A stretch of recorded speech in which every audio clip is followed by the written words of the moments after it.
Here comes Franklin Pierce. He was pals with Jackson, son of a Revolutionary War hero. He's from the North, but he was pro-slavery. They thought this was going to work. 2 months before this is crazy.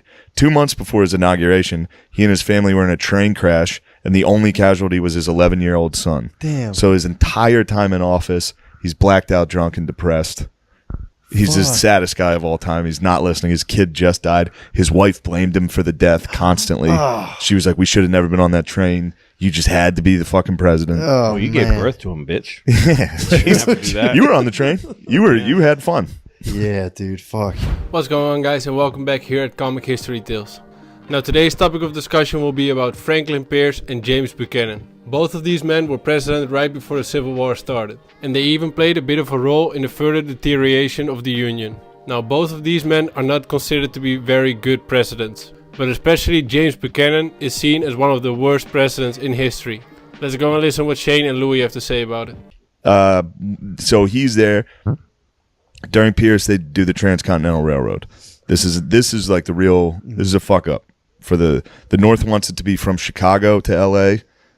or one of those places out west. The South wants it to be from Atlanta to L.A. In order to get it done, they have to get rid of the Missouri Line Compromise, which made it nothing north or south of here was the slave line. They decided to make it so every new territory got to decide themselves. They got to vote in order to get the Transcontinental Railroad. So this opened... Every single thing we did to build this nation ran into this slave problem. Yes. Every single thing we tried to do was like, yeah, but the fucking North-South slave, slave states, non-slave states. Jesus. We need to build a railroad across. That's the first interstate thing. The first interstate objective. Yeah. It's the first thing that you need a federal government. It's why the federal government got stronger and stronger. Because every state gets to do their own thing, but you want to take a fucking train from one to the other, these two states have to make a compromise. Yeah. So you needed a federal government to make these. It was like the precursor to union, non-union. They just blow up a gigantic, like, inflatable red. Yeah. It's the other reason, just as a general thing, that the federal government became what gave the federal government power was the states wanting parity with each other.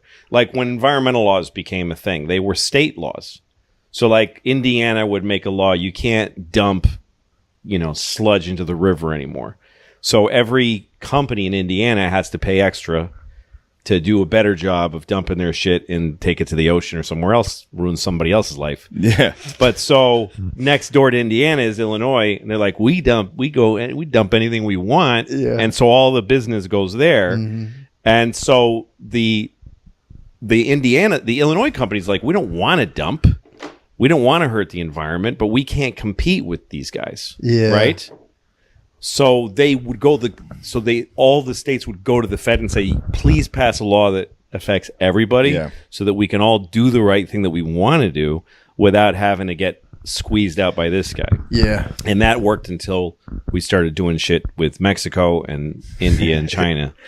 But anyway, go on. But yeah, so, it was interesting to me. We're at I think Pierce, right? On the Transcontinental Railroad. Yeah. That turns out to be like that's what started it. I mean, obviously there's a ton of major factors, but that was like a big one because it opened what was called the Nebraska-Kansas Act, which is they got to decide to vote whether they were pro-slave or pro-abolition. So then a bunch of people just rushed in from the north and the south. And they started fucking killing each other. What? It was I forget the names. They were pretty sick. It was like the Free Staters versus the Border Ruffians. This is where John Brown and his son was out there. Oh yeah. They started hacking people with swords to death.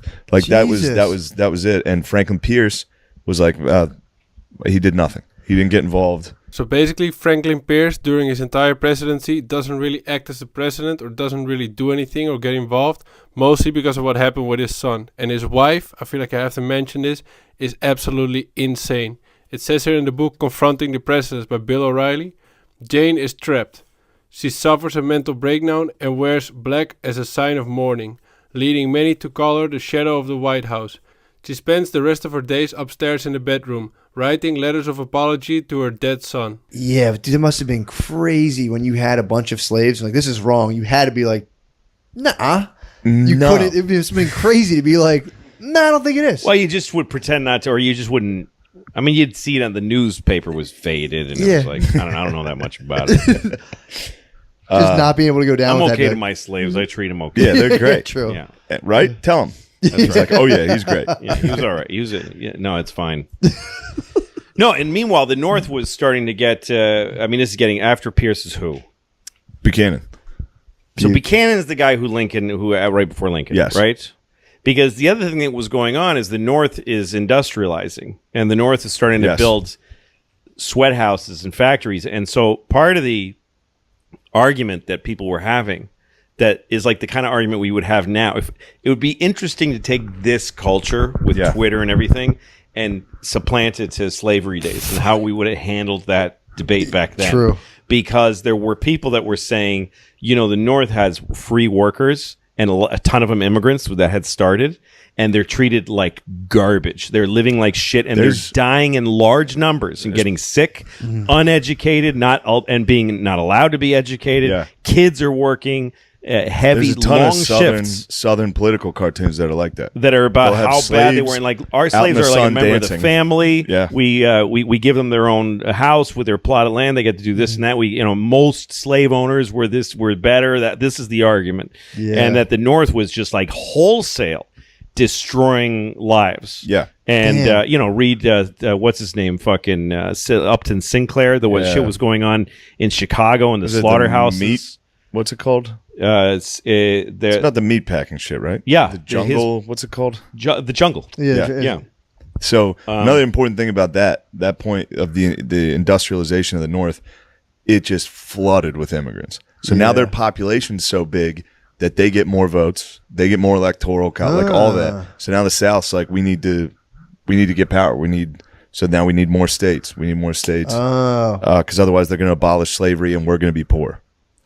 But they're also hanging on to a way of life in the South. Yeah. And in the North, they're not. They're trying to do anything that's new and anything that's next and anything that's large amounts of money and large amounts of industry. And they're manufacturing in huge amounts. In the South, they're just trying to play a fiddle and whip a guy and grow a little tuft of cotton for one shirt every 6 months. Yeah, true. It's a thing to point out. Yeah. It's important to know. True. Yeah, but This leads that us- was the fight. It was an insanely different. Yeah. But we still wanted to be one country. We wanted to be one country. So it was this weird a conflict that never went away. So I feel then, like, does it continue to morph till now? It's just like some dudes It does. wanna chill, We wear are- Carhartt, and other dudes like, no, we need to talk about.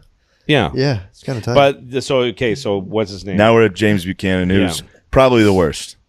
Yeah, I think he was just he was frozen by two. He had so much pressure. He was a lawyer from Pennsylvania that was just about the law. Yeah. Which was the last thing he needed to be as the president, which was like, well, that's the rule. So when it came to the matter of Dred Scott versus Sanford, Buchanan, whilst being the sitting president, noted that he would cheerfully accept the Supreme Court's ruling.